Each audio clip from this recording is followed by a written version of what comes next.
onto the waiting head of Casemiro.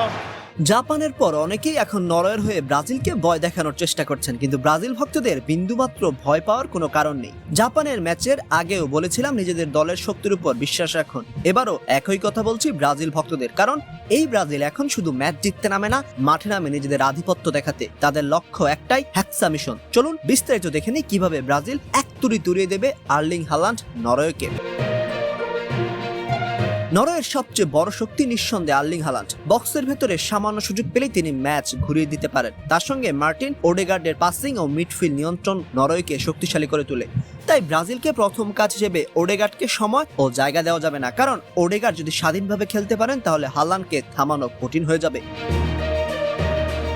অন্যদিকে ব্রাজিলের শক্তি পুরো দল জুড়ে ছড়িয়ে আছে। ভিনিসিয়াস জুনিয়রের গতি, এক বনাম এক পরিস্থিতিতে ডিফেন্ডার কাটিয়ে ওঠার ক্ষমতা এবং উইং থেকে আক্রমণ নরওয়ের রক্ষণকে বারবার চাপে ফেলতে পারে। মাঝমাঠে ক্যাসেমিরোর অভিজ্ঞতা, বল পুনরুদ্ধার এবং খেলার গতির নিয়ন্ত্রণ ব্রাজিলকে বাড়তি সুবিধা দেবে। ফুলব্যাকদের ওভারল্যাপিং রানও নরওয়ের ডিফেন্সকে ভরকে দিতে পারে, যেখানে শক্তিতে ব্রাজিলের চেয়ে যুজন পিছিয়ে নরওয়ে।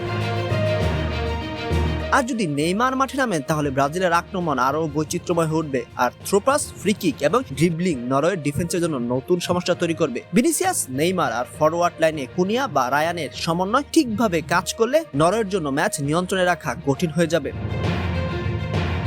তবে একটি বিষয় ব্রাজিলকে অবশ্যই মাথায় রাখতে হবে, হালান্ডকে কখনোই এক মুহূর্তের জন্য ফাঁকা রাখা যাবে না। সেট পিস, ক্রস কিংবা কাউন্টার অ্যাটাকে তিনি সবচেয়ে বেশি শক্তিশালী। তাই ব্রাজিলের ডিফেন্ডারদের পুরো ম্যাচ জুড়ে সর্বোচ্চ মনোযোগ ধরে রাখতে হবে।